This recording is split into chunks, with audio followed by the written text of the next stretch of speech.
Magandang tanghali po sa inyong lahat mga madam, mga sir. Meron po akong tinitignan dito na napakagandang farm lot. Pwede sa talong, sibuyas. Ayan, magkakatabi po yan eh. Pero itong tinitignan natin, ang tanim nila ngayon is talong. Ayan, talong.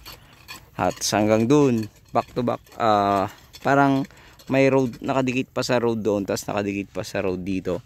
Tapos ito pa, itong talong din na to. Tsaka yung may parang mais na yan. Diretso din yan hanggang dun sa pinakamalayo na yun na kawayan. Ayan, napakalayo. So, napakaganda to. Pahaba nga lang, 2.2 hectares. Ang lupa nito, yung ganyan po, oh, napakagandang lupa.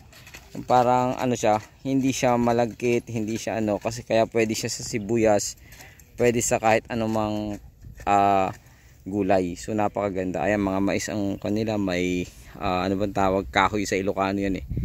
Ayan, mayroon siyang batatag, yung ginagawang ano po ito, yung ginagawang malagkit, ganun na kahoy. Ayan. So ito ay may sukat na 2.2 hectares. Title po ito.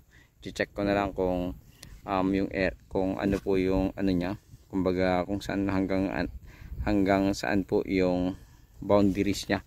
I-google ko na lang kasi hindi ko nadala yung aking drone hanggang doon, kasi yan doon mismo nakadikit kasi doon sa daan doon. Meron pong pagkukuhanan ng kuryente doon, hindi lang yun yung pinuntahan, pero try namin puntahan mamaya kung maaari namin puntahan. Tapos hanggang yun yung boundaries. So 20 meters boat pag ganun siya, tapos ito naman pag ganito siya. So napakaganda po ng area na ito. So ito ay Bayambang, Pangasinan mga sir, mga madam. Sa mga naghahanap po ng ganitong uri, klase ng lupa dito sa Bayambang, napakaganda po nito. So ang presyo nito nasa ano lang po, 300, negotiable naman siya. So pag-usapan na lang po siguro sa capital gain tax. Sa 300 pwede namang sagutin nila yung capital gain tax, pero kung masyadong mababa siguro hindi ko alam kung masasagot pa nila. So dito ganyan, may patubig, ganyan po.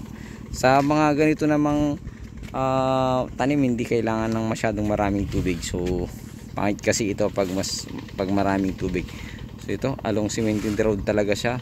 Sa kabila titingnan natin kung along cemented road din po siya. So kahit ano pong itanim mo dito, ang nakatanim yata doon, maraming nakatanim doon eh. Hindi ko alam kung mais din or ano. Ayan, sa part na yan. So ang ganda nito na farm lot. So hindi nakakaalam, dito po sa Bayambang, dito po yung may magandang lupa para po sa sibuyas, mais, mani, ganun, mga gulay at mga saging. Napakarami pong saging dyan sa part na dyan sa bandar yan. Nadaanan namin kanina, may mga nagtatanim ng saging. Wala lang dito sa part na ito, pero napakaganda po ang saging dito. Sili yan, mga sili pa. Ayan, napakaganda po. So ayun, sana magustuhan nyo po ito dito sa bayan ng Bayambang, Pangasinan. 2.2 hectares, 300 per square meter. Pag-usapan na lang po yung mga dapat pong pag-usapan para po sa sasagutin po ng seller kung sakasakali po.